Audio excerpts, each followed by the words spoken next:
Good afternoon, everyone. I am excited to welcome President Biden back to Baltimore, or because, as he says, his family is from Baltimore, to welcome him home. The Port of Baltimore is special, not just because of its role in driving Baltimore's economy. It's special because of the women and men who operate this port and that they reflect the grit and tenacity that personifies our great city. This city, Baltimore, has played a significant role in writing the story of America, and we will continue to write that story thanks to the ingenuity and determination of this port. Last April, I stood here with Secretary Pete Buttigieg as he reaffirmed this administration's commitment to Americans' ports and waterways. The Secretary called the bipartisan infrastructure plan a once-in-a-generation opportunity to transform our infrastructure. In the words of the President, he called it a BFD, a big deal. And Maryland's fearless delegation federal delegation, underscored the work that was needed to get this done and this plan's impact on rebuilding America and creating good-paying union jobs. That's what this is going to do. Thanks to the leadership of our federal delegation and President Biden, promises were made, and most importantly, promises were kept. The Biden administration is proving every day that government can deliver for its people. Our nation is healthier, safer, and more prosperous because of these efforts, but the President is continuing to deliver for people through his proposed Build Back Better agenda.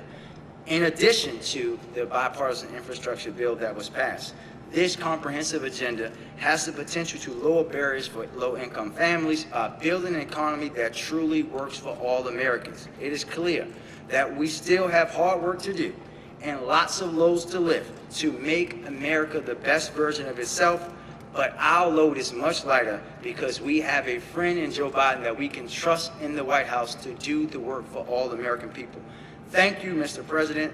Thank you to our federal delegation for your continued leadership and for bringing the infrastructure bill home for Americans across the country, but also here in Baltimore City. And with that, I will turn it over to our wonderful, fabulous returning Congressman, Congressman Kwesi Mfume.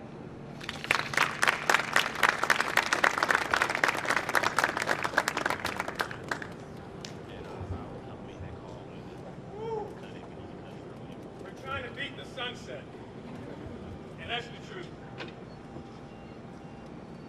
Hello, everyone. I'm just happy to join with the persons you've previously heard from, both the mayor and the governor, and those that you will hear from in just a moment, in welcoming President Biden back to Baltimore for the second time in 4 weeks, and thanking him for his leadership, his vision, and his guidance on this piece of legislation, which, as you all know, we have struggled with in the House of Representatives since the first week in August. It has come to fruition. It is a done deal, and it is a great deal for the state of Maryland, the Port of Baltimore, and for millions of Americans all over the country. The sun is setting on the day, but it is rising on the ability of our nation to fix ourselves up again, to take care of bridges and roadways and highways and broadband.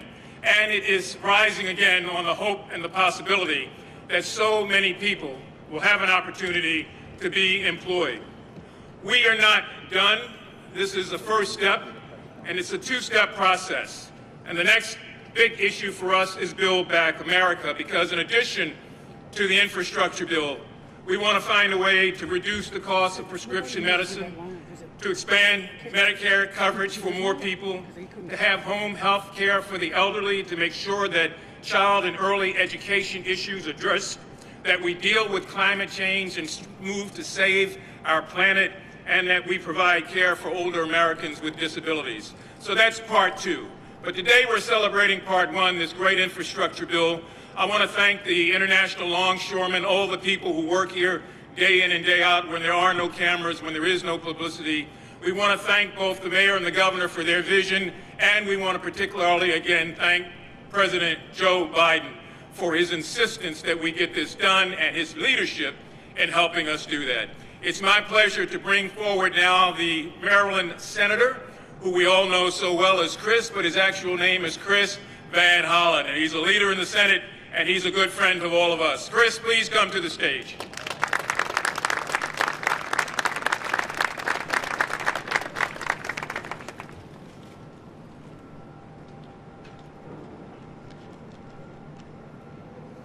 Well, good afternoon, Baltimore. It's great to be here at the port and welcome President Biden back. And we want to welcome him back all the time. And we look forward, Mr. President, to your future visits as well. You know, Maryland is called American miniature, so it's fitting that the President has come here today to celebrate the passage of the infrastructure modernization bill and also call on the Congress and the country to support the other part of the Build Back Better agenda.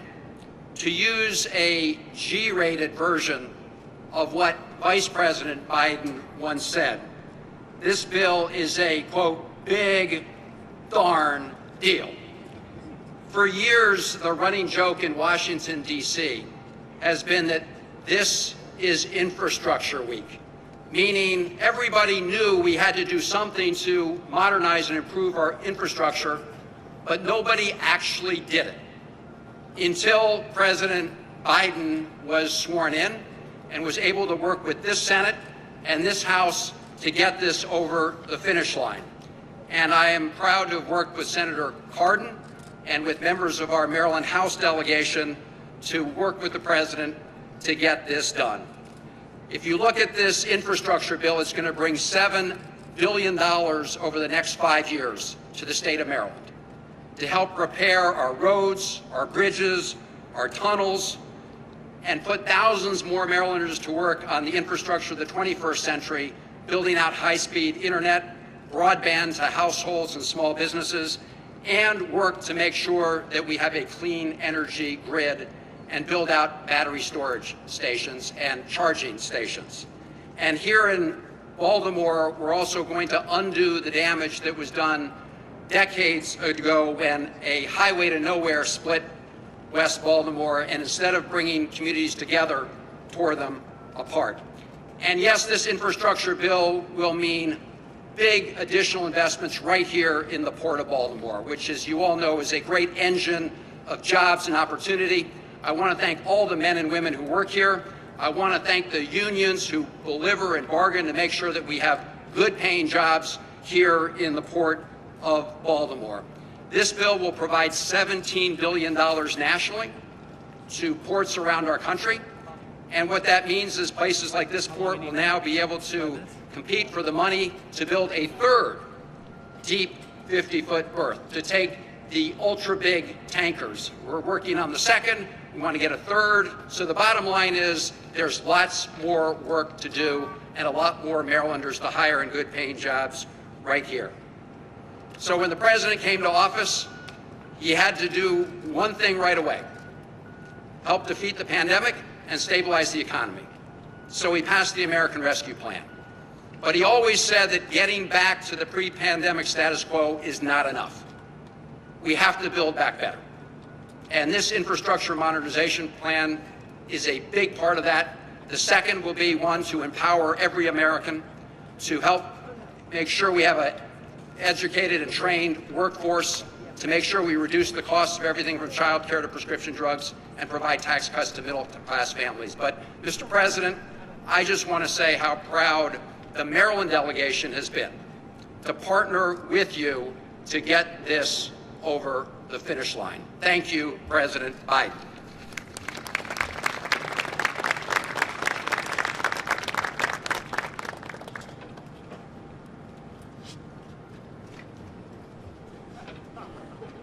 As you can see, we got a little bit out of order, but I want to welcome up a great colleague and partner, John Sarbanes. Hey everybody, this is a great day. This is a day we've been waiting for a long time. A lot of presidents over a lot of years have talked about investing in America's infrastructure. President Biden was the one who got it done. And we're very proud in Congress to have been working with him on this major set of investments. One of my proudest moments was last Friday at 12:30 in the morning when I cast my vote in favor of this Invest in America Act. I want to thank the leadership here at the Port of Baltimore, really unrivaled when you look across the country in terms of its management of this amazing resource for Maryland and really for the region and for the country.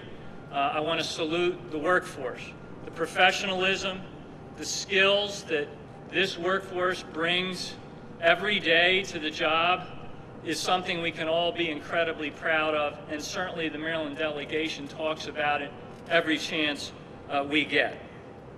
This infrastructure bill, as has been mentioned, is going to invest in roads, bridges, tunnels, ports like the Port of Baltimore, broadband, and other things that can lift us up, public transit, railroads.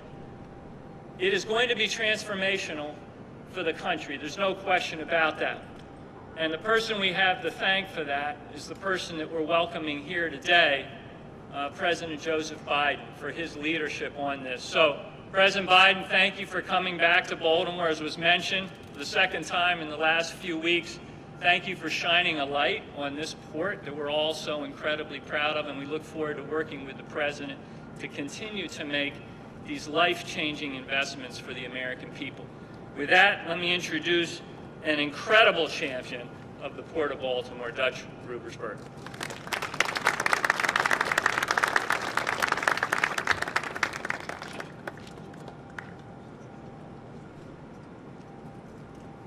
Okay, well, good afternoon, Baltimore. Good afternoon. Okay, and welcome to Maryland's 2nd District, home to the greatest port in America. 8 years ago, I welcomed then Vice President Joe Biden here to the Port of Baltimore as we announced a $10 million grant for the Fairfield Terminal. Today, it's no longer Vice President, just President. And $10 million seems like a paltry sum compared to the $225 billion headed to the Port of Baltimore and its counterparts around the country, thanks to the Bipartisan Infrastructure Investment and Jobs Act. And that doesn't include another $36 billion grants and funding for the Corps of Engineers that can compete for. I know the Port of Baltimore is eyeing that pot for our Mid-Bay Island dredging project. I've been representing the Port of Baltimore for nearly 20 years, and I always jump at the chance to brag about it.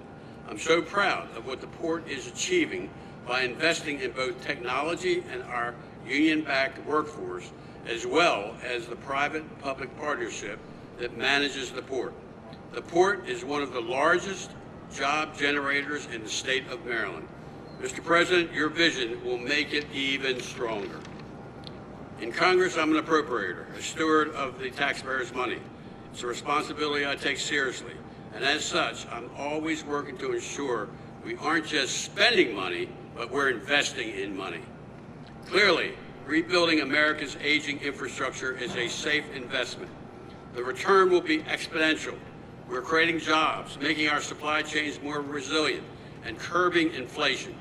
I was proud to support the infrastructure deal in Congress without hesitation, and I look forward to supporting the rest of the Building Back Better agenda to keep Marylanders and our country moving forward. Thank you for being here. Now, I have the pleasure of introducing, who's going to help me? Well, thank you for being here, and anybody know who? What?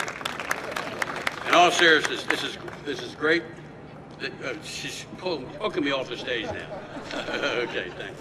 Thank you for being here. We've got a lot looking forward to. Baltimore is great, and our port is great, and we're moving forward together. Thank you.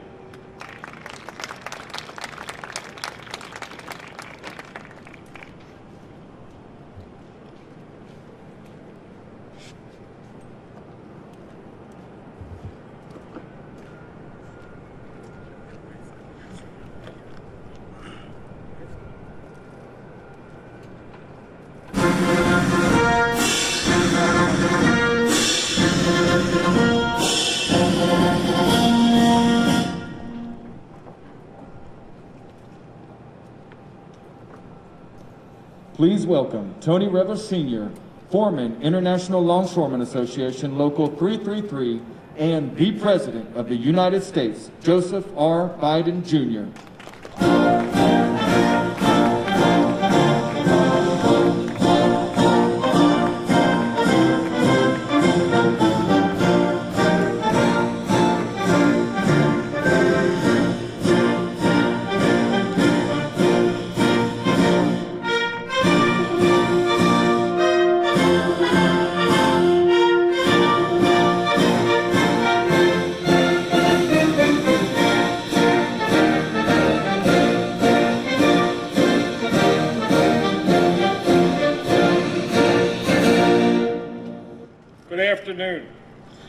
name is Tony Rebel Sr.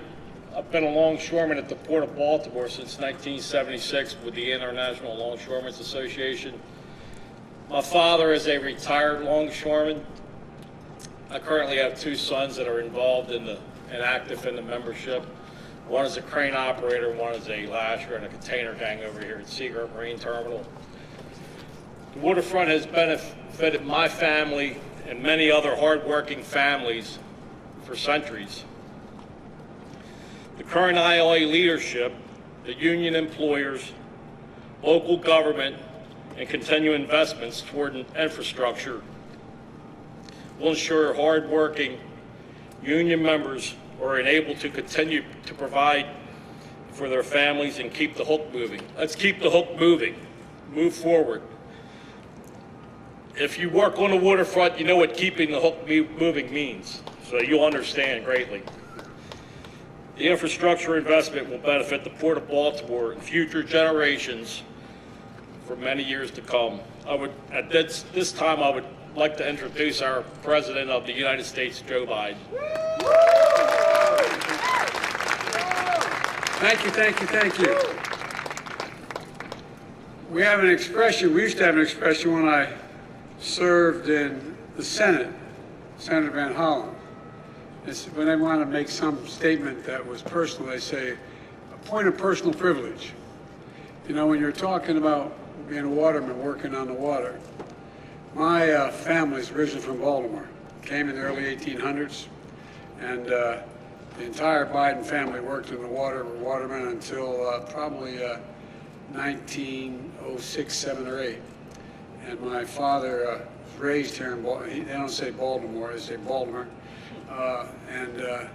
And so, you know, although they never worked at the port, they did work in the bay and along here. So, you know, this has been, this is one of the oldest ports in the country, continuously running, and one of the best ports in the country. And so, Tony, thanks for that introduction. And Mayor Scott, thanks for the passport into the city. Appreciate it very much. And I want to thank Governor Hogan for being here and members of the delegation. I want to start off with one of my best buddies, and I think one of the most effective people in the United States Senate, Chris Van Hollen. You need something, go to him, man. He knows how to get it done. And also Dutch Ruppersberger and a guy who I knew him when he was a kid. He doesn't remember me. I'm getting so old. Knew his dad, Senator Sarbanes, and Congressman Sarbanes, Congressman Brown, and all this delegation. You got a first-rate delegation.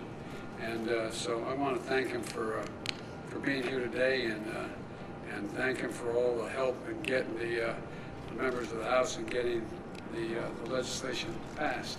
It's a big deal. It's going to make a big difference. The reason I started calling this Build Back Better is we're the only country in the world. We underestimate ourselves. We're sort of down on ourselves the last 10 years or so. We're the only country in the world, as a matter of history, that every crisis we faced, we've come out better on the other side. We not only beat it, not a joke, think about it.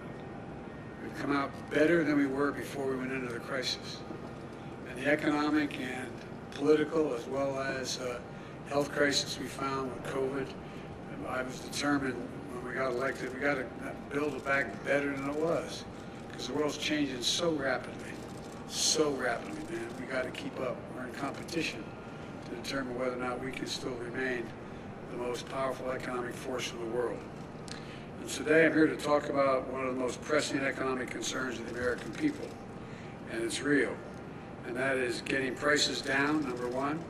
Number two, making sure our stores are fully stocked. And number three, getting a lot of people back to work while tracking and tackling these two above challenges I mentioned. Today's economic report showing unemployment continued to fall, but consumer prices remain too high. Tell us, the American people, in the midst of this economic crisis, the recovery is showing strong results, but not to them. They're still looking out there. Everything from a gallon of gas to a loaf of bread costs more, and it's worrisome, even though wages are going up. We still face challenges. We have to tackle them. We have to tackle them head on. And on the good side, we're seeing the highest growth rate in decades, the fastest decrease in unemployment at this point ever since 1950. Jobs are up, wages are up, values are up, and savings are up. But we got problems too. Many people remain unsettled about the economy, and we all know why. They see higher prices. They go to the store online, and they can't, or they go to the store or go online, and they can't find what they always want and when they want it. And we're tracking these issues and trying to figure out how to tackle them head on. My administration, with the help of the folks on my left over here, has a plan to finish the job of getting us back to normal from the pandemic and having a stronger economy than we ever had before. Let me explain the part that the ports play, why they're so critically important. It starts with a piece of good news. Infrastructure Week has finally arrived. How many times you hear over the last 5 years, Infrastructure Week is coming? Yeah, Anyway, last week we took a monumental step forward as a nation. And we did something long overdue, and long talked about in Washington, but almost never actually done. The House of Representatives passed my bipartisan infrastructure bill. Along with other plans that I'm advancing, this bill is going to reduce the cost of goods to consumers, businesses, and get people back to work, helping us build an economy from the bottom up and the middle out, where everybody's better off. You know, I'm tired of this trickle-down economy stuff. I come from Delaware, just across the line up here, and you know, we have more corporations in Delaware than every other nation in the state combined. And so I understand big business. The fact of the matter is, it's time they start paying their fair share. The fact is, you have 55 corporations last year that in fact made $40 billion, didn't pay a single penny in taxes. Nobody's gonna pay more. If you make less than 400 grand, you're not gonna pay anything more in taxes at all, period. Guaranteed, including gasoline tax, not gonna additional from a federal government standpoint. And so look, this is a once-in-a-generation investment to create good paying jobs, modernize infrastructure, turn the climate crisis into an opportunity. When I talk climate to other world leaders, I say, let's think one thing. We're dealing with climate, think jobs, good jobs, because that's how you beat the climate crisis. Put us on a path to win the economic competition of the 21st century. We face with China and the rest of the world. China's outspending us on research and development. China is outspending how these other countries are as well. And here's what I'm going to do. I'm going to create good paying union jobs, not good job, not $12 an hour, not $15 an hour, $45 an hour and up with good benefits. So you can raise a family on and build the middle class out. And jobs that cannot be outsourced. You can't outsource these jobs. And I'm going to transform our transportation system with the most significant investment in passenger rail in the past 50 years. In roads and bridges, the most significant investment in 70 years. And investments in public transit that we've done over the period. You know, it's going to modernize our ports with $17 billion in investment. $17 billion in investment. We're going to reduce congestion. We're going to address repair and maintenance backlogs, deploy state-of-the-art technologies, and make our ports cleaner and more efficient. And we're going to do the same with our airports and freight rail. We're going to create jobs replacing lead water pipes that are here in Maryland as well as every other state in the union that are poisoning our kids and others. We're going to make high-speed internet affordable and available to everywhere in America. Those of you who have kids in school, when we've been going this hybrid thing, some in class, some out of class, how many times, if you don't live in an area where you have high-speed internet you can afford, how many times you've driven your kids to the parking lot of McDonald's and sat there going off the McDonald's internet so you could hear? No, I'm not joking. Think of this, United States of America, for God's sake. So folks, we're going to build the first ever national network of electric vehicle charging stations all across the country. IBW is going to put in 500,000 charging stations across the country. And guess what? That's in the Recovery Act. That's in the Build Back Better bill, which is not going to raise taxes 1 single cent. It's totally paid for by making taxes work for people who make over 400 grand and just do their fair share. I'm a capitalist, man. You should be able to be a millionaire or billionaire if you can, but pay your fair share. Pay something along the line. I'm going to get America off the sidelines on manufacturing. Manufacturing of solar panels, wind turbines, batteries to store energy and power the electric vehicles, from school buses to automobiles. We're also going to make historic investments in environmental cleanup and remediation, rebuilding resilience against superstorms and droughts and wildfires and hurricanes. I traveled all over the country this year. You know, there's literally $99 billion in losses because of storms this year. $99 billion. You ever think you'd hear somebody stand up and say the Colorado River is being drained? You ever think you'd see, you'd go out, more wildfires in the West than the entire, and lost, land lost, homes lost, to burn to the ground. I've flown over in Marine One, than the entire state of New Jersey, from the Cape all the way to New York. That's how much we've lost in America. So far. According to economic experts, this bill is going to ease inflationary pressures, lowering the cost of working families. 17 Nobel laureates in economics wrote a letter to me about 10 days ago saying this is going to bring inflation down, not up. But best of all, the vast majority of these jobs we're going to create don't require a college degree. Don't require it. This is the ultimate blue-collar blueprint to rebuild America. I'm not waiting to sign a bill to start improving the flow of goods from ships to shelves. Yesterday, I announced a port plan of action. It lays out concrete steps for my administration to take over the next 3 months to invest in our ports and to relieve bottlenecks. This builds on the progress we've already made. Last month, I reached a deal with two of the largest ports in America, the Port of Los Angeles and Long Beach.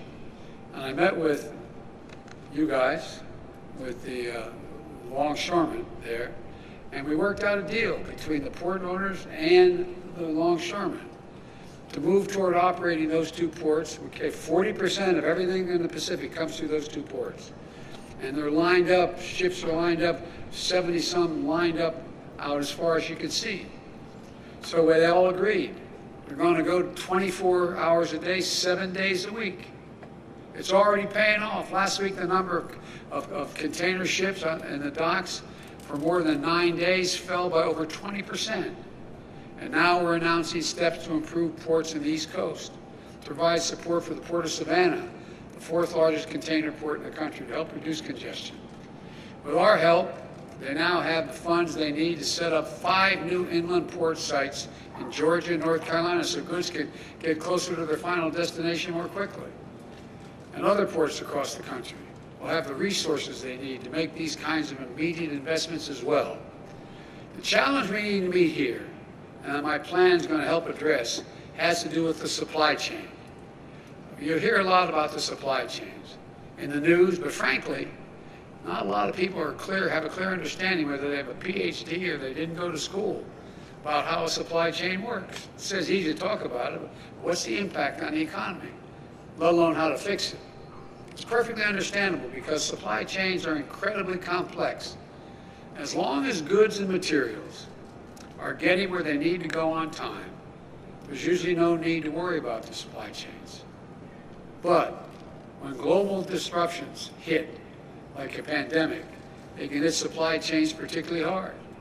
COVID-19 has stretched global supply chains like never before. And suddenly, when you go to order a pair of sneakers or a bicycle or Christmas presents for the family, you're met with higher prices and long delays, or they say they just don't have any at all. The reason for that last year has a lot to do with most companies how they make their products today. In simple terms, supply chain is just the journey that a product takes to get to your doorstep. Raw materials, plus labor, assembly, shipping, everything it takes to create the finished product. These supply chains are complex. Even products as simple as a pencil can have to use the wood from Brazil, graphite from India, before it comes together at a factory in the United States to get a pencil. Sounds silly, but that's literally how it happens. So if all of a sudden you got COVID crisis in Brazil, you can't get the product maybe because the plant shuts down. That's what's happening. Products like smartphones. often bring together parts from France, Italy, chips from the Netherlands, touchscreens from New York State, camera components from Japan, supply chain that crosses dozens of countries. That's just the nature of the modern economy, the world economy. The global supply chains have helped dramatically bring down the price we pay for things we buy. But they also made us much more reliant on what happens in other parts of the world. So if a factory in Malaysia shuts down due to a COVID outbreak, which they have, it causes a ripple effect that can slow down auto manufacturing in Detroit. Why? They can't get the computer chips they need. It's a climate disaster to close the port in China. It can delay shipment of furniture or clothing, reduce worldwide supply, and driving up prices here in America. And the irony is people have more money now because of the first major piece of legislation I passed. You all got checks for $1,400. You got checks for a whole range of things. If you're a mom and you have kids under the age of 7, you're getting $300 a month. And if it's over 7 to 17, you're getting $360 a month, like wealthy people used to do when they get back tax returns. It changed people's lives. But what happens if there's nothing to buy, you got more money, you compete for getting it there, it creates a real problem. So on the one hand, we're facing new disruptions to our supplies. At the same time, we're also experiencing higher demand for goods because wages are up, as well as people have money in the bank. Because of the strength of our economic recovery, American families have been able to buy more products. But guess what? They're not going out to dinner and lunch and going to local bars because of COVID. So what are they doing? They're staying home, they're ordering online, and they're buying product. Well, with more people with money buying product and less product to buy, what happens? The supply chain's the reason. The answer is you guys. I'll get to that in a minute. But what happens? Prices go up. So we got nearly 20% more goods coming into the country than we did before the pandemic struck. In 19 days, COVID-19 has changed the way we spend our time and our money. More products are being delivered than ever before. That's because people have a little more breathing room than they did last year, and that's a good thing. But it also means we got higher demand for goods at the same time we're facing disruptions in the supplies to make those goods. This is a recipe for delays and for higher prices, and people are feeling it. They're feeling it. So everything you're paying this much for a gallon of gas? In some parts of California, they're paying $4.50 a gallon.